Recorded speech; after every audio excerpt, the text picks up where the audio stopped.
நான் வீரப்பன் அவர்களுடைய மகளா தான் என்னை வந்துட்டு எல்லாரும் பார்க்குறாங்க. கண்டிப்பாக அந்த வார்த்தை உண்மை. இருந்தும் என் தந்தை நாம் தமிழர் கட்சி அப்படின்ற ஒரு கான்செப்ட், ஒரு அவங்களோட கொள்கை அப்படின்னா என்னென்னா தேசியம், தமிழ் தேசியம் அப்படின்றது தான் கொள்கை அவங்களோடது. அந்த ஒரு லட்சியத்தை தான் என் தந்தையும் கொண்டிருந்தார். அதை முன்னிலைப்படுத்தி அதை வச்சு தான் நான் மக்கள்கிட்ட வாக்கு கேட்குறேன். அப்போ மக்களும் என்ன நினைக்கிறாங்கன்னா, இப்படி ஒரு மனுஷன் வந்து நமக்காக நின்று இருந்தா நம்ம வாழ்க்கை ஒருவேளை மாற்றிருப்பாரோ, நமக்காக இவ்வளோ தைரியமா வீரமா வந்துட்டு குரல் கொடுத்து மக்களுக்காக அரசியல் பேச அப்புறம் உடனே கொல்லப்பட்டார்.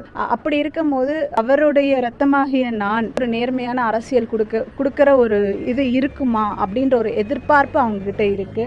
எனக்கு ஒரு வாய்ப்பளித்து அதை முழுமை பெற செஞ்சாங்கன்னா, அவர்களுக்கு என் தந்தை இருந்திருந்தா எப்படியெல்லாம் சேவை செய்திருப்பார், மக்களை பற்றி எப்படியெல்லாம் யோசிச்சு அவங்க கூட நின்று இருப்பாருன்றதை நான் அந்த மக்களுக்கும் ஒரு எக்ஸாம்பிளாக எடுத்துகிட்டு போய் சேர்த்திருப்பேன். மற்ற அரசியல்வாதிகளுக்கும் அது ஒரு எக்ஸாம்பிளாக நான் கொண்டு போய் சேர்த்துருவேன்.